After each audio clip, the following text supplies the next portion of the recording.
Montague's in as much trouble as I am, so we have the same punishment. Shouldn't be too hard for us old men to keep the peace. We're both honorable men. It's a shame you two have been fighting for so long. Now, what do you think of my proposal? As I said before, my daughter is too young. She's not even 14 years old yet. Wait 2 years. Then we'll see if she's ready to be a bride. Girls younger than her are all being mothers. Those girls married too young. Juliet is my only remaining child, so she will inherit my fortune. Win her over, Paris. If she agrees to this, then I will too. I'm hosting a party tonight with plenty of food, and I'm inviting a lot of people. I'd love it if you could come. There would be beautiful women there. If you look around the room, you're bound to find a few women that interest you. My daughter may be one of them, but she won't even compare to the girls when you see them side by side. Come with me.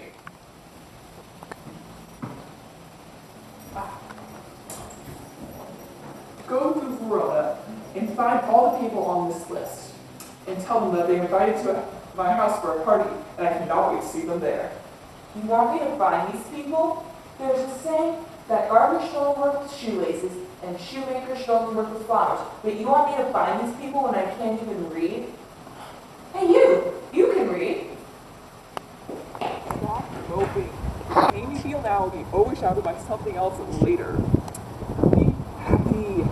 If you're not happy with what you're doing now, do something else. Look at other girls. If you look, I'm sure you'll find that Rosalind is nothing compared to them. Finding someone else will cure you of this heartbreak.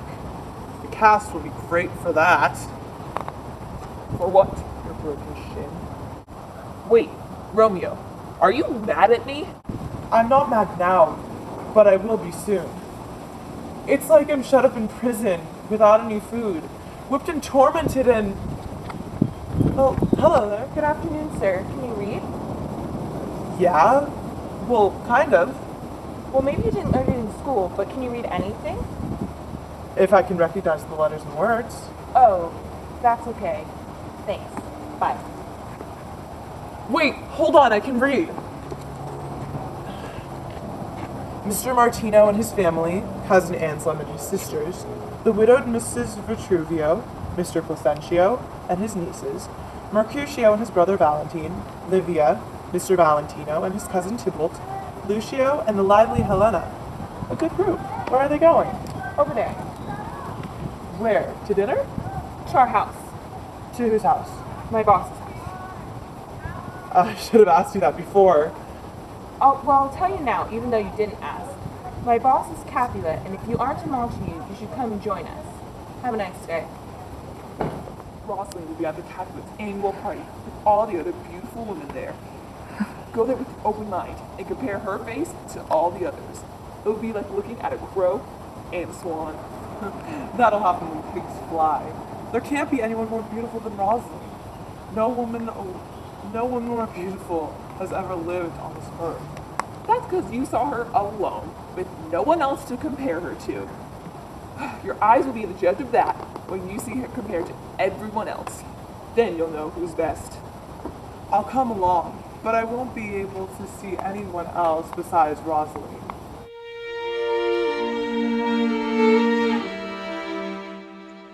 The scene opens in a room at the Capulet's house with Lady Capulet and the nurse calling for Juliet.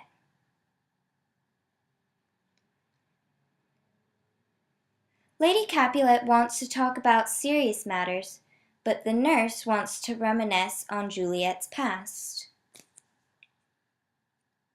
Nurse recalls memories of an earthquake 11 years ago where she lost her daughter. She remembers the greenhouse shaking and Juliet falling on her face. She laughs heartily and tells Juliet that it is okay to fall back sometimes, rather than to fall on her face. Lady Capulet demands that they change the subject and talk about Juliet's views on marriage. She says that she does not want it, and her mother replies by saying that there are mothers younger than her. Lady Capulet brings up Paris, and Nurse says that it cannot get any better than this. Juliet will keep an open mind, but will not be won over easily. How are we going to introduce ourselves? Or are we going to go unannounced? That's so outdated. We'll just blend in. They won't even notice us. And if they do, they can think of us however they want. You're just going to go there, hang out for a little while, eat, then leave. Give me your stuff. I'm not in the mood for this. So I'll just watch over your things. No, Romeo, you have to dance. No, believe me, I do not want to dance. I'm so sad I cannot function. You're being a hopeless romantic. Live a little. My heart is too sore for me to have any fun tonight. My soul sinks to lost love. Love is such a gentle thing. Why are you getting so worked up over this? Love is not gentle. It is too rough and too rude to be considered gentle. If love is rough to you, then be rough back. Stab love back and break it down. Give me something to put my basket. I don't mind showing that ugly face to the world. Come on, let's go. It's time to start dancing. I'll hold back, guys. I'll hold back and watch your stuff while you guys have fun. No matter how much fun I have tonight, it won't be enough. Well, you're holding us back. If you refuse to come, we'll drag you there. Come on, we're wasting time. Let's go. You are not taking me. Seriously, come with me. The right thing to do is go. I know you mean well, but it's not smart to go. Why do you say that? I had a dream last night. So did I. And what was yours about? The dreams aren't real. When you're sleeping, dreams are the closest thing to your reality. Well, I guess the fairy queen has been with you. She's the fairy's nurse. And she rides in a carriage no bigger than a small pebble drawn by little creatures. She rides over men's noses while they're asleep. Her wheels are made of spiders' legs. She leaves behind the smallest trace of spider web, and she has a whip made of cricket bones and spider thread. Her driver is a tiny gray gnat. Her chariot is an empty hazelnut whose center has been eaten up by a squirrel. This is how she travels every night. It is because of her that lovers dream of love, lawyers dream of money, and women dream of beauty. She makes people dream of their emotional desires and tickles their noses while they're asleep. She makes bakers dream of cake and soldiers dream of war.